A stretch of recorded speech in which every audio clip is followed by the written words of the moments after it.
খলিফাতুল মুসলিমিন আমিরুল মুমিনিন অর্ধ পৃথিবীর বাদশা ওমর ছদ্মবেশে মরুভূমি দিয়ে হাঁটতেছেন। হঠাৎ করে দেখেন একজন যুবক বকরি রাখালি করে। বকরি ওমর পরিচয় দিলেন না। যুবকের কাছে যায় বলেন, যুবক এতগুলা বকরি তোমার, একটা বকরি আমার কাছে বিক্রি করে দাও, উপযুক্ত মূল্য দিব।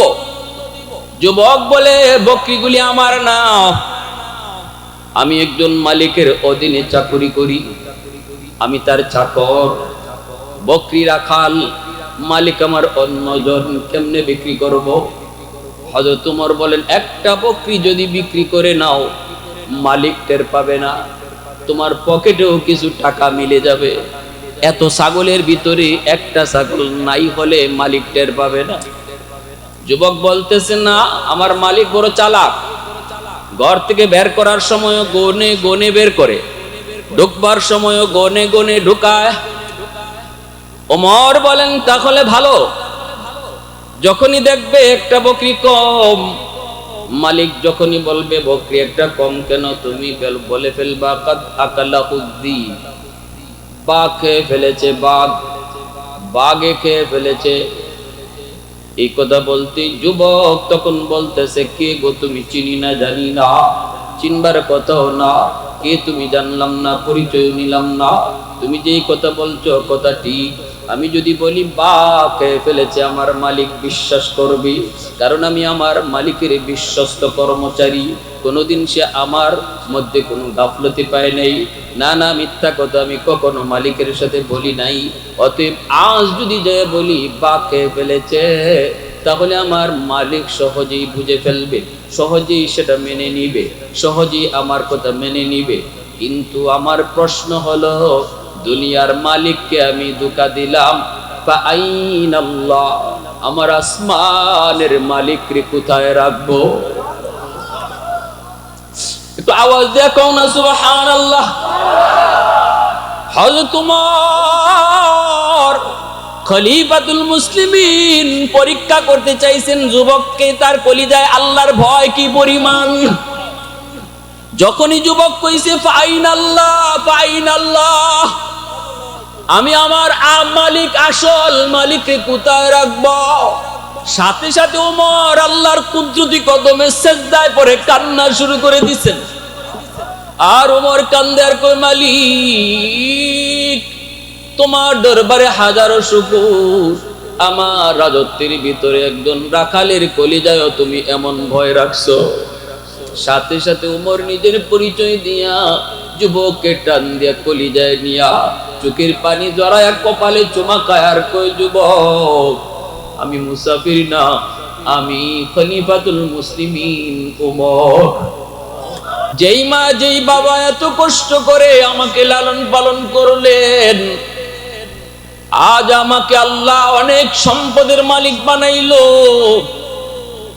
এই সম্পদ দিয়ে আমি কার খেদমত করব গো নবী? যেদিন আমার মা আমার বাবা দুনিয়ায় ছিলেন, ওই দিন তো আল্লাহ আমাকে তৌফিক দেয় নাই, সুযোগ ছিল কিন্তু তৌফিক ছিল না। আজ আল্লাহ আমাকে তৌফিক দিয়েছে কিন্তু সুযোগ নাই। আমাদের মধ্যে এমন আসেনি না নাই? যুবক কান্না করে আর বলতেছে, ইয়া রাসূলুল্লাহ, রাতে ঘুমাইতে গেলে ঘুম ধরে না, ঘুম আসে না, মার অভাবের কথা, মার দুঃখের কথা, বাবার দুঃখের কথা চোখের সামনে ভাসে, কি করব গো নবী? আমি তো বড় পেরেশান, আমি তো বড় পেরেশান। আল্লাহর রাসূল রহমতের নবী, মায়ার নবী তারেক হাদিস শরীফে বলেন, যেই যুবকের কলিজার ভিতরে এমন অনুভূতি জাগ্রত হয়, যেই যুবক যৌবনে আল্লাহকে ডরায়, যেই যুবক যৌবনে বাপ মার সেবা করে, যেই যুবক যৌবনে মুরব্বীদেরকে শ্রদ্ধা করে, যেই যুবক যৌবনে উলামায়ে কেরামকে তাজিম করে, যেই যুবক যৌবনে নবীর সুন্নত মুখে দাঁড়িয়ে রাখে, যেই যুবক যৌবনে মাথায় টুপি পড়ে, যেই যুবক যৌবনে মসজিদে যায়, মায়ার নবী রহমতের নবী বলেন, জাননি জাননি জাননি, এই জমিন প্রতিনিয়ত আল্লাহর কাছে আবদার করে, মালিক অনুমতি দাও, সুযোগ দাও, বেনামাজিরে আমি গিলে ফেলি, আল্লাহ অনুমতি দাও, সুদকুরকে আমি গিলে ফেলি, আল্লাহ তুমি অনুমতি দাও, ওই জিনাকুরকে আমি জমিন গিলে ফেলি। আর কত তার পায়ের আওয়াজ শুনবো, আর কত তার পায়ের লোড নিব, এই নাফরমানের পায়ের হাঁটা আমি জমিন আর কত কাল দেখবো। আসবিরু ইলা মাতা আসবিরু, নবী বলেন, জানোনি জানোনি, আল্লাহ পাক ওই যুবকের কারণে এই জমিনটারে টিকায় রাখছে। আওয়াজ দিয়া মোহাব্বতের সাথে সুবহানাল্লাহ, আর জোরে আল্লাহু আকবার, আর জোরে আল্লাহু আকবার। আহাদুল লাইসা কামিসলি সামাদুল লাইসা কাফাদলি লিমানিল মুলকু তুগু ইতু সাজাওয়ার খুদাই, তু খুদাওয়ান্দ ইয়াবিনি, তু খুদাওয়ান্দ ইয়াসারি, তু খুদাওয়ান্দ জমিনি, তু খুদাওয়ান্দ সামাই, তু রহিমি, তু করিমি, তু সামিঈ, তু বসিরি, তু মুইজ্জি, তু মুযিল্লি, তু মালিকিল আরশি বজাই, বরি আজ খুরদন ও খুফতন, বরি আজ তুহমতে মরদন, বরি আজ বিম উমিদি, বরি আজ রঞ্জ বালাই, বরি আজ চুও চেরাই, বরি আজ সুরতে রঙ্গি, বরি আজ ইজ্জ নিয়াজি, বরি আজ বিম উমিদি। আল্লাহু আকবার। প্রশংসা করব কার? আর একটু জোরে বলেন কার? আল্লাহ পাক বলেন হাদিসে কুদসি, আল্লাহ পাক বলেন, আলা কুল্লি ইয়াউমিন ওয়াল আরদু ইস্তাজিলু রাব্বাহু ওয়াল মালাইকাতু ইস্তাজিলু রাব্বাহু ওয়াল বাহরা ইস্তাজিলু রাব্বাহু। আল্লাহ পাক বলতেছেন হাদিসে কুদসি, আল্লাহ বলেন, জানোনি প্রতিদিন জমিন আমি আল্লাহর কাছে আবদার করে, ও আল্লাহ অনুমতি দাও, নাফরমানকে গিলে ফেলি। আসবিরু ইলা মাতা আসবিরু, কত কাল আর ধৈর্য ধরব। আল্লাহ বলেন, শুধু জমিন নয়, শুধু ২৫০০-এর জমিন নয়, শুধু বাংলাদেশ আর সৌদি আরবের জমিন নয়, তামাম পৃথিবীর সমস্ত জমিন প্রতিদিন আল্লাহর কাছে আবদার করে, আল্লাহ অনুমতি দাও, আমি ফেটে যাই, আমি কবর হয়ে যাই, পরে আমি চলন্ত অবস্থায় কবরে নিয়ে দেই, চলন্ত অবস্থায় কবরে নিয়ে দেই। ওয়াল বাহরা ইস্তাজিলু রাব্বাহু, আল্লাহ বলেন, জমিন শুধু নয়, সাগর মহাসাগর গুলিও প্রতিনিয়ত আবদার করে, ও মালিক আমি সাগরের পারে কত জালেম, কত নাফরমানি করে। কক্সবাজার সমুদ্র সৈকতে আসলো, দেখবে তোমার কুদরত, কিন্তু করে নাফরমানি, দেখবে তোমার শক্তি, কিন্তু করে নাফরমানি। ঠিক কিনা জোরে বলেন? আমি সাগর কত অশান্ত হয়ে যাই, আমি সাগর মুহূর্তের ভিতরে কত পাগলা হয়ে যাই, একটা বারো তার কলিজায় ভয় নাই, ভয় নাই। আমি সাগরের পারে দাঁড়ায়া দাঁড়ায়া কি নাফরমানিটা করতেছে মালিক, আর কত দেখবো, আর কত দেখবো, অনুমতি দাও, অনুমতি দাও। এই পানি দিয়া জমিনকে পাক বানায় দেই, নাফরমানগুলি নাপাক বানায় দিছে, নাফরমানগুলি জমিনটারে নাপাক বানায় দিছে। আমি সাগরকে একটু অনুমতি দাও, একটু অনুমতি দাও, আমি পানি দিয়া সব পাক বানায় দেই। আল্লাহ বলেন, এই জমিন থাম, আল্লাহ বলেন, এই সাগর মহাসাগর থাম, আমার আর আমার বান্দা বান্দির মাঝখানে তোমরা কেউ আসবা না। কারণ আমি আল্লাহ বলতেছি, আমি আল্লাহ দেখতেছি এই জমিনে কত গুনাহ হয়, কত অত্যাচার হয়, আমি আল্লাহ দেখতেছি এই জমিনে কত নাফরমানি হয়। এরপরেও আমি এই মানুষকে নগদ কেন ধরি না জানোনি? কারণ এই মানুষকে আমি আল্লাহ বড় আদর করে বানাইছি। আসমান আল্লাহ বানাইছেন কুন ফায়াকুন বইলা, জমিন আল্লাহ বানাইছেন কুন ফায়াকুন বইলা, ফেরেশতা আল্লাহ বানাইছেন কুন ফায়াকুন বইলা, জান্নাত জাহান্নাম আল্লাহ বানাইছেন কুন ফায়াকুন বইলা। কিন্তু আমারে আপনারে আল্লাহ পাক, আল্লাহ পাক আমাকে আপনাকে কোন ফায়াকুন বলে বানায় নাই। আল্লাহ বলে, খালাকতু বিয়াদাইয়া, খালাকতু বিয়াদাইয়া, এই মানুষকে আমি আল্লাহ আমার নিজের হাত দিয়া বানাইছি। কারণ এই চেহারার মধ্যে এত দামি কপাল, এই কপাল দিয়া বান্দা আমার কুদরতি কদমে সেজদা দিবে। এই কপালটার এত দাম জানুনি রে যুবক, মসজিদে গিয়ে আল্লাহর কদমে যে তুমি সেজদা দাও, এই সেজদার কারণে তোমার কি হয় জানুনি? যদি জাহান্নামীও হও, আমার নবী বলেন যদি জাহান্নামীও হও, তবুও তোমাকে যখন জাহান্নামে নিয়ে যাওয়া হবে, হাতে তোমার বেরি লাগানো হবে না, হাত করা লাগানো হবে না, পায়েতে তোমার বেরি লাগানো হবে না, চেহারাও তোমার কালো হবে না। জাহান্নামের মালিক দারোগা কইব, আসামি লই আইছো তো আসামির আলামত কই? ফেরেশতারা কয় কে এর আলামত? ওই আসামি হইলে তো হাতের মধ্যে হাত করা থাকবে, পায়ের মধ্যে পা বেরি থাকবে, চেহারাটা জাহান্নামীর কালো হবে। কিন্তু এদের তো হাতে হাত করি নাই, পায়েতে কোনো পা বেরি নাই, চেহারাও তো কালো না, এরা আসামি হয় কেমনে? ফেরেশতারা কয় এত কথা কইও না, মালিক যেভাবে কইছে এইভাবে লই আইছি। এইবার মালিক দারোগাই কইব, আল্লাহ আসামি তুমি পাঠাইছো, কিন্তু আসামির তো কোনো আলামত দেখি না। আল্লাহ পাক রব্বুল আলামিন তখন ডাক দিয়া কইব, এ মালিক ফেরেশতা আর প্রশ্ন করবি না, কারে তুমি হাত করা লাগাইতে কও? এরা আমার বন্ধুর উম্মত, এরা আমার বন্ধুর উম্মত। মালিক ফেরেশতা কইব, মালিক তাহলে হাত করা কই, পা বেরি কই, চেহারা কালো না কেন? আল্লাহ তখন কইব, যেই হাত দিয়া আমার বন্ধুর উম্মত যেই হাত দিয়া মানুষকে দান করছে, যেই হাত দিয়া ওযু করছে, এই হাতে কখনো বেরি লাগে না। যেই পা দিয়ে আমার বন্ধুর উম্মত মসজিদে গেছে, এই পাতে কোনো পা বেরি লাগে না। যেই চেহারার মধ্যে ওযুর পানি লাগলো, এই চেহারা কখনো কালো হয় না। সুবহানাল্লাহ জোরে বলেন, আরো জোরে বলেন সুবহানাল্লাহ।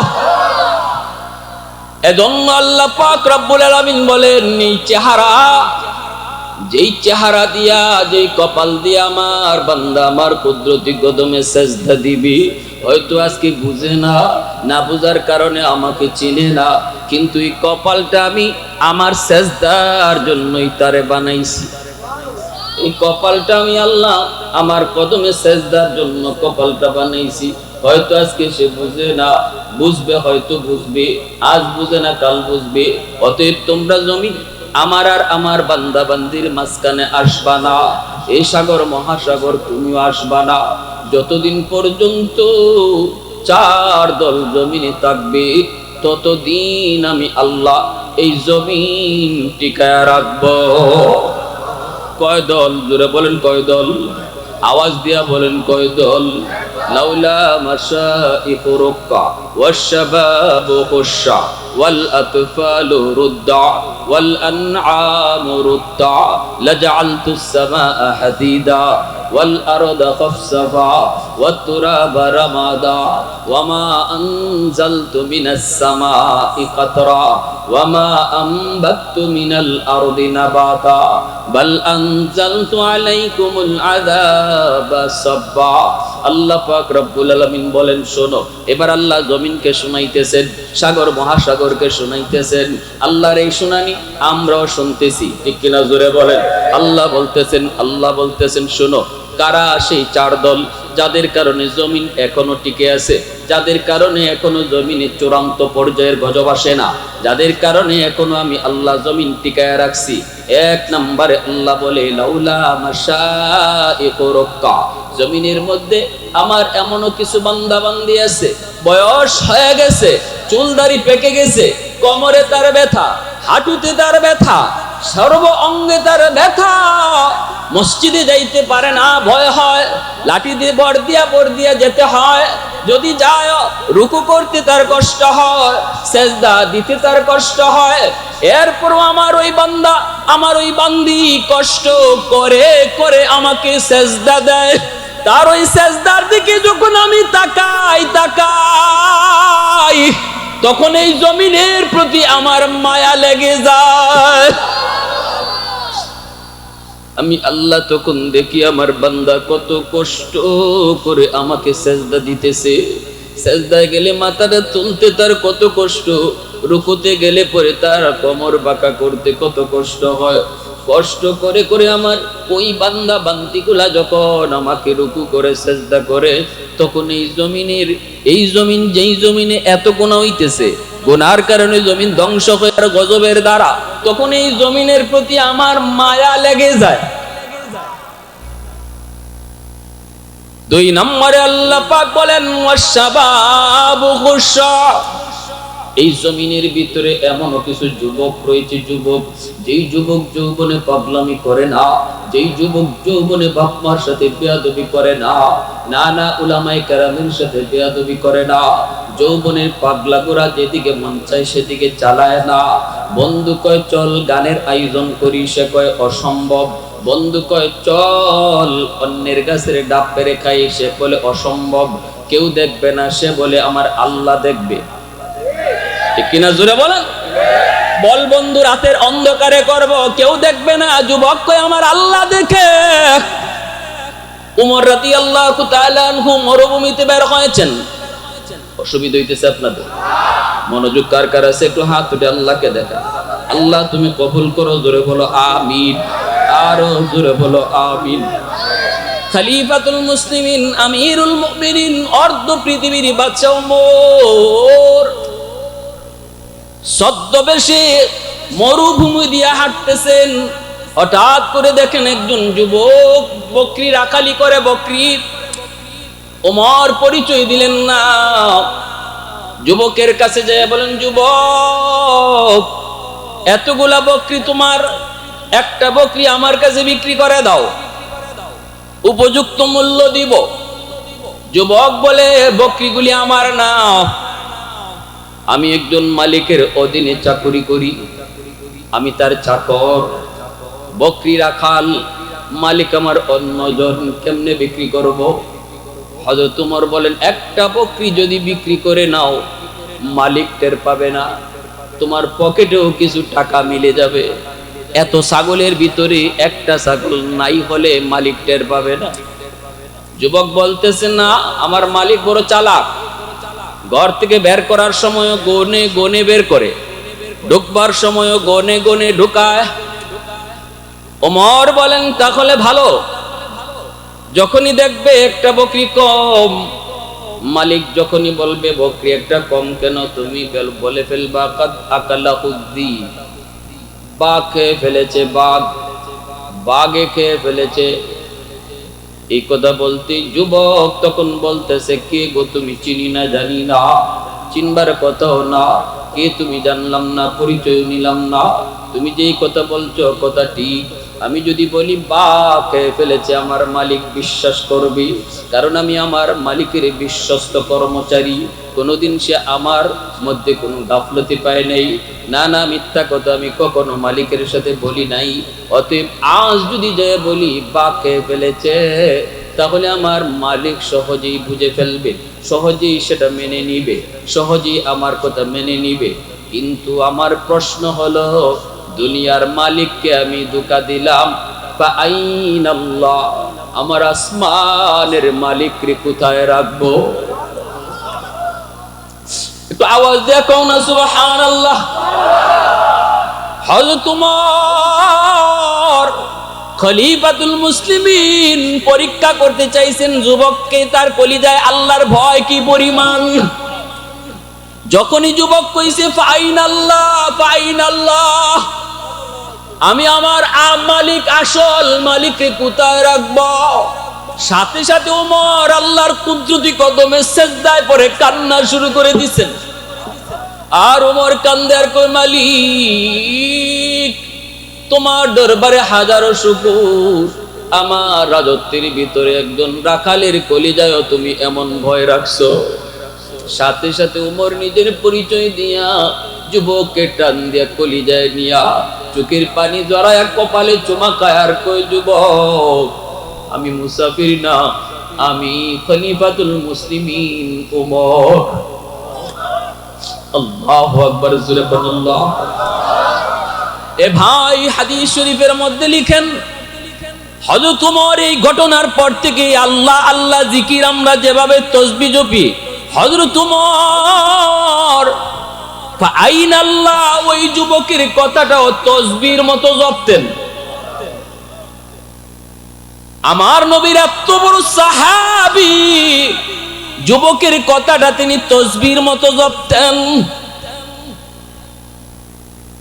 सिद्दीक तेरा नाम से इस्लाम रहेगा, सिद्दीक तेरा नाम से इस्लाम रहेगा, दुनिया की सदाकत में तेरा नाम रहेगा, दुनिया की सदाकत में तेरा नाम रहेगा, फारूक तेरा नाम से इस्लाम रहेगा, दुनिया की अदालत में तेरा नाम रहेगा, दुनिया की अदालत में तेरा नाम रहेगा, उस्मान तेरा नाम से इस्लाम रहेगा, दुनिया की सखावत में तेरा नाम रहेगा, हैदार तेरा नाम से इस्लाम रहेगा, दुनिया की शजाअत में तेरा नाम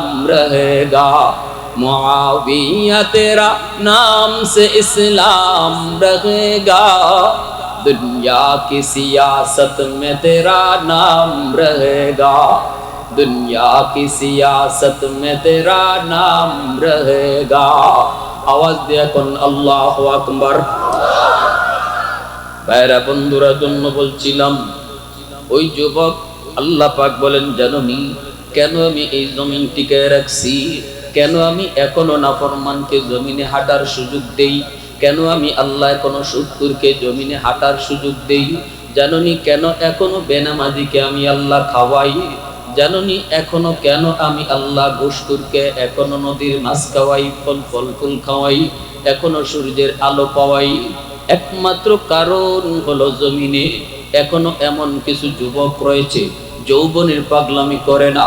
যৌবনে তারে আমি আল্লাহর ঘর মসজিদে পাওয়া যায়, যৌবনে তার মুখে নবীর সুন্নত দেখা যায়, যৌবনে তার মাথায় নবীর সুন্নত টুপি পাওয়া যায়, যৌবনে তার কলিজার ভিতরে আমি আল্লাহর প্রেম, আমি আল্লাহর ভালোবাসা অন্তরে জন্মায় দেয়। দুনিয়ার পচা গান্দা ভালোবাসা থেকে অন্তরকে দূর করে। ওই যুবকের কলিজার দিকে যখন আমি আল্লাহ তাকাই, তখন এই জমিনের প্রতি আমি আল্লাহর মায়া লেগে যায়।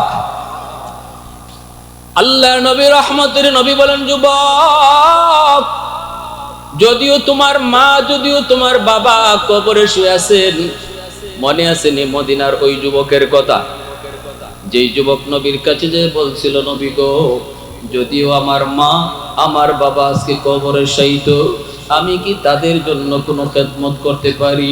কবরে খেদমত পাঠানোর কোনো সুযোগ আসেনি। আল্লাহর নবীর কাছে এই প্রশ্ন রাখলো যুবক। রহমতের নবী, মায়ার নবীর চোখ দিয়ে পানি ঝরে। আল্লাহর নবী যুবকের কান্না দেখে নবীও কান্দেন। নবী কান্দেন কেন? কারণ নবী কান্দেন এজন্য, যুবক তো আব্বা বলার সুযোগ পাইছে, কিন্তু আমার আপনার নবী জীবনে আব্বা বলতে পারেন নাই। জন্মের আগে আমার নবীর বাবা হারাইছেন। বাবা ডাকের ভিতরে কত মজা আমার নবী তা জানেন না। আব্বা ডাকের ভিতরে কত মজা আমার নবী তা বুঝেন না। এজন্য যখনই কোনো বাপ বেটার আদর, যখনই কোনো সন্তান বাবাকে আব্বা করে ডাক দিত, আমার রহমতের নবীর কলিজা চিপা দিয়া উঠত। নবী বলতেন, হায় মালিক, আমি জীবনে আব্বা বলার ডাক পাওয়ার সুযোগ পাইলাম না। হাসান হুসাইন যখনই আলীর কাছে আসতেন, আব্বু কইয়া জড়ায় ধরতেন, হয়তো দুষ্টামির কারণে। তখন হাসান হুসাইন দুষ্টামি করলে আলী যদি একটু মারতে চাইতেন, শাসন করতেন, নবীজির সাথে সাথে যায় দৌড় দিয়ে বুকে জড়ায় নিতেন আর বলতেন, আলী, হাসান আব্বু কইয়া ডাক দিছে, আমি নবী জীবনে আব্বু কইয়া ডাক দিতে পারি নাই। মাইরো না আমার ভাইটারে, মাইরো না। আমার এই হাসান তো আমার কাঁধে ওইটা নামাজে ঘোড়া দৌড়ায়, হুসাইন তো আমার কাঁধে ওইটা নামাজ পড়া অবস্থায় ঘোড়া দৌড়ায়, আমি নবী তো কষ্ট পাই না। জোরে কন্যা সুবহানাল্লাহ। রহমতের নবীর চোখ দিয়া দর দর করে পানি পড়ে, নবী চোখের পানি মুছেন আর বলেন, যুবক, আর কান্দো না, কান্দা আমাকে আর কান্দায়ও না। আমি নবী বলতেছি, তোমার এখনো এখনো বাপ মার সেবা করার, খেদমত করার সুযোগ রয়েছে। আমি নবী তোমাকে বলতেছি, শোনো যুবক, শান্ত হও। যদিও বাবা কবরে, যদিও মা তোমার কবরের শায়িত, তবুও তোমার খেদমত পাঠানোর সুযোগ আছে। আমি নবী বলি, শোনো, 5টা কাজ যদি তুমি করো, 5টা কাজ যদি তুমি করো, 5টা কাজ যদি তুমি করো, তোমার খেদমত আল্লাহ মা বাবার কবরে পৌঁছায় দিবে। কার কার শুনবার ইচ্ছা আছে একটু হাত উঠে দেখান। আল্লাহ তুমি কবুল করো, জোরে বলি আমিন। 1 নম্বরে আল্লাহর নবী কয় আসসালাতু লাহুমা। 1 নম্বরে নবী বলতেছে যুবককে, যুবক শোনো, মনোযোগ দিয়ে শোনো।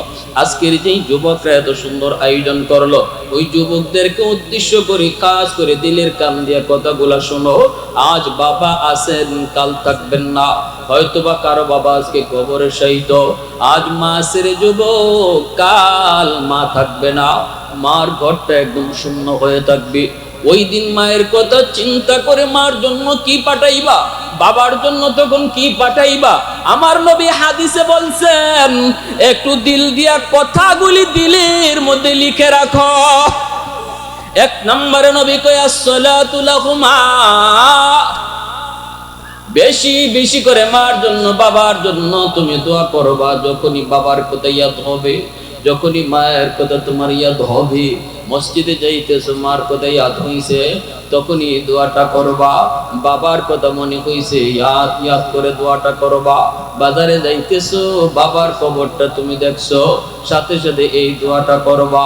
আমার নবী বলেন, দোয়াটা হলো আমার আল্লাহ কোরআনে শিখাইয়া দিয়েছেন। বাপ মার জন্য কি দোয়া করব, এই দোয়াটা শিখাইছেন কে? কে শিখাইছেন জোরে বলে? দোয়া কবুল করবে কে? যিনি কবুল করবে, তিনি যদি দোয়া শিখায় দেয়, তাহলে বোঝা গেল এইভাবে দোয়া করলে দোয়া কবুল হবে নিশ্চিত। ঠিক না?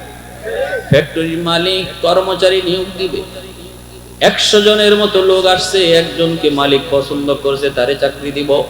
তারে কাছে আইনে যদি কয় আমার কাছে দরখাস্ত সবাই দিব, কিন্তু আমি তোমারে লেখা দিই, আমার কাছে কেমনে দরখাস্ত দিতে হয়। যে দরখাস্ত কবুল করব, যে দরখাস্ত গ্রান্টেড করব, সেই যদি তোমাকে দরখাস্ত লেখা দেয়, শিখায় দেয়, তাহলে বোঝা গেল এই দরখাস্ত কবুল হবে 100% গ্যারান্টি। ঠিক না? আল্লাহ কয় রব্বির হামহুমা কামা রাব্বায়ানি সগীরা। যখনই মায়ের কথা, বাবার কথা ইয়াদ করে তুমি দোয়া করবা, ও দুনিয়ার সন্তান, আমি আল্লাহ বলি এইভাবে দোয়া কইরো, রব্বির হামহুমা। সবাই কোন রব্বির হামহুমা কামা রাব্বায়ানি সগীরা।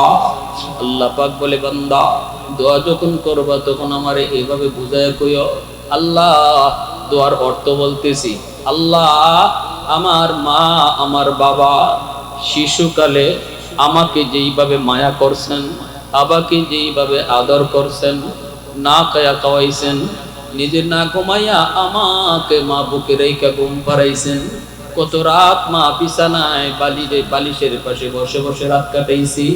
আমি অসুস্থ কখন কি হয়ে যায়, ঘুমাইছে মা কিন্তু হাতটা সন্তানের বুকে, ঘুমাইছে মা কিন্তু হাতটা সন্তানের বুকে।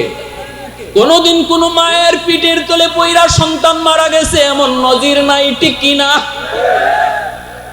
আল্লাহ ওই শিশুকালে আমার মা, আমার বাবা যেইভাবে আমাকে আদর করছেন, মায়া করছেন, সোহাগ দিয়েছেন, তুমি আজকে কবরে আমার মা বাবাকে এইভাবে আদর কইরো। আল্লাহ শিখাইতেছে আমাদেরকে, কারণ আল্লাহ বলতেছে, বান্দারে শিশুকালের সব কথা হয়তো তোর মনে নাই, শিশুকালের সব কথা তোর হয়তো মনে নাই, মনে থাকার কথাও না, কিন্তু আমি আল্লাহ সব মনে আছে। এখনো আমি দেখতেছি মা কেমন পাগল ছিল তোমার জন্য, কত রাত মা না যাইগে না ঘুমায় ঘুমায় তোমার জন্য সজাগ ছিল। আমি আল্লাহ এখনো দেখতেছি কত দিন কত রাত বাবা ডাক্তারের জন্য পাগলের মতো দৌড় দিছে, নিজের গায়ে রোগের কোনো অভাব নাই, কিন্তু তুমি অসুস্থ হলে বাবা পাগল হয়ে গেছে। আমি আল্লাহর সব মনে আছে বান্দা। অতএব যখনই আমার কাছে বাবার জন্য মায়ের জন্য তুমি দোয়া চাইবা, শিশুকালের কথাটা আমি আল্লাহকে ইয়াদ করাইয়া দিও। ভাইরা বন্ধুরা, জন্য বলতেছি যুবক, ওই দিনও বিশ্ব মা দিবসে একটা পত্রিকায় ঘটনা পড়েছি। এক যুবক বলতেছে আমার মার একটা চোখ নাই, আমার কাছে ভালো লাগতো না। স্কুলে যাইতো মা, আমি কইতাম স্কুলে আইও না। কলেজে যাইতো, আমি কইতাম আইও না, কারণ আমার সাথীরা তোমার একটা চোখ নাই, গর্ত দেখলে ভয় পায়। কিন্তু মা কইতো বাজান, তোর জন্মের পরপরই তোর বাবা মারা গেছেন। আমার মা বাবা আইসা আমাকে নিয়ে যেতে চাইছে, অন্যত্র বিয়ে দেবে, কিন্তু আমি বলেছিলাম না, আমি অন্যত্র আর বিয়ে বসবো না। আল্লাহ আমাকে একটা মানিক দিছে, মানিক, আমার মানিকের চেহারা দেখে জীবন যৌবন স্বামীর বাড়িতেই কাটায় দেব। তুমি তো আমার সেই সন্তান, তুমি তো আমার সেই কলিজার টুকরা সন্তান। বাবা আমি সারাদিন না দেখলে পারি না, এজন্য স্কুলে আসি, কলেজে যাই। সন্তানকে এত মায়া করতো মা। এই ছেলে ঢাকায় গেল, ভার্সিটিতে পড়লো, সুন্দরী মেয়েকে বিয়ে করলো, ভালো একটা চাকরি নিল, ভালো জায়গায় বাসা নিল, ভুলে গেল মায়ের কথা। জনম দুঃখিনী ওই মা গ্রামে আছে, মায়ের কথা ভুলে গেল। মাস যায়, বছর যায়, মাকে দেখতে আসে না। এইদিকে দুঃখিনী মা মানুষের কাছ থেকে খবর নিয়ে সন্তান কেমন আছে। মানুষেরা কয় তোমার ছেলে এখন গাড়ি দৌড়ায়, তোমার ছেলে এখন অফিসের বস, তোমার ছেলে মস্ত বড় অফিসার। কথাগুলি শুধু শুনে আর বাজান বাজান কইয়া শুধু কান্দে। ঈদের দিন মা রাস্তার দিকে তাকায় রইছি, কত সন্তান মার সাথে ঈদ পালন করার জন্য শহর থেকে গ্রামে আসতেছে, কিন্তু এই হতভাগা সন্তান ঈদের দিনও মাকে দেখতে আসে না। মানুষের কাছ থেকে ঠিকানা লইয়া মা লাঠি বর দিয়া সন্তানের বাসার সামনে দেয়া হাজির হয়ে যায়। ছেলে নিজে তার ঘটনা লিখছে পত্রিকায়। ভাইরা বন্ধুরা, যুবক বলে আমি মা বাসার সামনে এসে কলিং বেলে টিপ দিছি, কলিং বেলে। দরজা খুইলেই দেখে ছেলে মা লাঠিতে বর দিয়া দাঁড়ায় আছি। এইবার মা তো সন্তানের চেহারাটা দেখা মার দিল তো খুশি হয়ে গেছে, সন্তানের চেহারাটা দেখছি, কিন্তু ছেলের চেহারা খুশি হয় নাই। ছেলে রাগ করে আছে আর বলতেছে মারি তুমি আবার এখানে কেন আইছো? তোমার একটা চোখ নেই, দেখলে ভয় লাগে। আমার বউ যদি তোমাকে দেখে ভয় পাবে কেন তুমি আসলে? এই কথা বলতেই মা মাথায় হাতটা দিয়ে কয় বাজান ঘরে ঢুকমু না, তোর বউকে আমি দেখা দিব না, আমি আসছি শুধু তোমাকে এক নজর দেখার জন্য। আমি তোর বউয়ের সামনে যাইমু না রে বাজান, যাইমু না, আসছি শুধু কলিজায় আর রাখতে পারি না। কেমন করে মারে বইলা তুই বছরের পর বছর কাটায় দিলি, একবারও কি মার কথা ইয়াদ হলো না? মানুষের বাড়িতে কাম করে করে তোরে লেখাপড়া করায়া বড় করছি মা। মা এসেছে, বাবা এসেছে, বাপ মার সাথেও যাই নাই, শুধু তোমার চেহারা দেখে জীবন যৌবন কাটাইছি। ঠিক আছে বাবা, তুই ভালো থাক, চেহারাটা দেখলাম, আমি আল্লাহর দরবারে শুকরিয়া। ভালো থাক বাবা, সুখে থাক। এই বইলা মা আবারও গ্রামের দিকে রওনা দিয়ে দিছি। কত বড় হতভাগা কুলাঙ্গার সন্তান।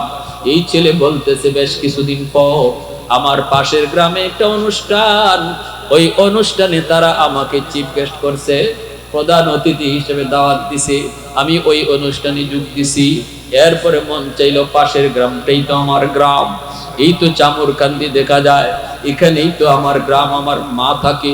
আসছি যখন মার একটু দেখা যাই, আসছি মায়ের দরজার সামনে এসে যুবক কয়ে ডাক দিলাম, মা মা কয়ে ডাক দিই, দরজা কেউ খুলে না।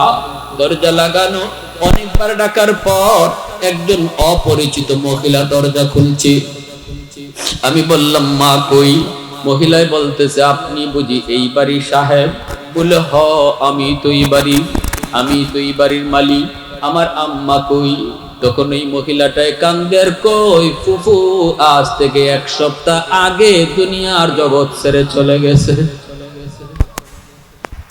যাবার সময় তোমার কথা কত করে ডাকলো রে ভাইয়া, এক নজর তোমাকে দেখার জন্য আমাকে কত আবদার করলো, চিকিৎসার অভাবে ফুফি মারা গেল, কিন্তু যাওয়ার আগে আমার কাছে একটা চিঠি দিয়ে গেছে, আর বলছে কোনদিন যদি আমার সন্তান আমার খুঁজে আসে তোমরা তার হাতে চিঠিটা পৌঁছাইও।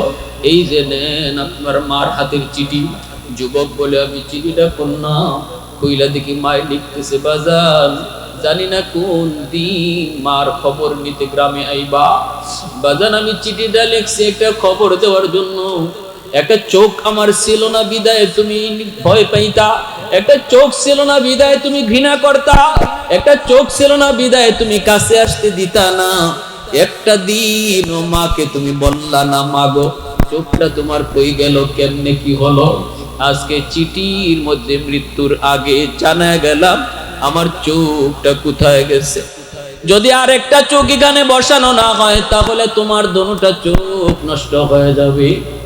ওই দিন আমি বলেছিলাম ডাক্তার আমার চোখটা নিয়ে যাও, আমার চোখ আমার সন্তানকে লাগায় দাও, তবু আমার সন্তানের চোখ বাঁচাও।